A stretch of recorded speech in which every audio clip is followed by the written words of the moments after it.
Now what's this, look at these compared to those. Okay, this is a typical screw by other manufacturers here.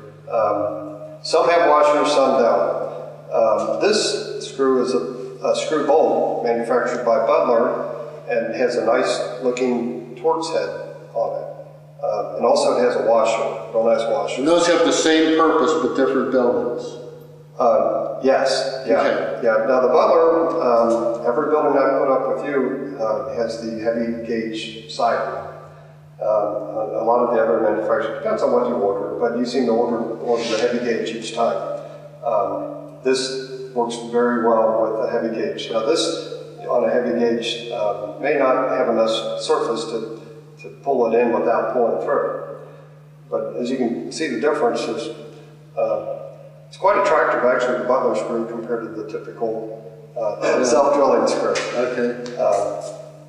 But like I say, the siding is pre-punched also, and it's all on module 12-inch increments, and we just pre-drill the siding and run that right through and line it up with the pre-punched hole in the wall girder. So here's the, these are roofing screws? Right. Hold them up so people can see how tiny they are compared to these big, heavy screw bolts. Right, exactly. Well, typically on the standing seam roof, you have very few screws. The only screws you have on the MR24 Butler roof are at the E, and there's only 4, so you can, I just take that back. There's 3 on the panel, and then there's 4 for the gutter, but that's outside of the roof line. Yeah, that's outside the roof line. Typically, that's a screw you would use on other manufacturers. And this is the typical eave screw for the MR24. It's galvanized with washer, and it's a screw bolt. You can clearly see the difference. It's very heavy duty.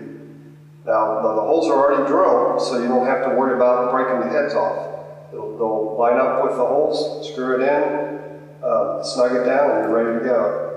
The problem we're having with these, with the other building. Yeah, with the other building, this self-driller, the ends will break off and they won't go in, or the heads will break off. Spin right off. They'll strip. Yeah, they'll strip. So that leads to either a leak you can't find because this is loose in the hole, or the head breaks off and the water comes right down through the top. Exactly, yeah. And we don't have that problem with the Butler, do we?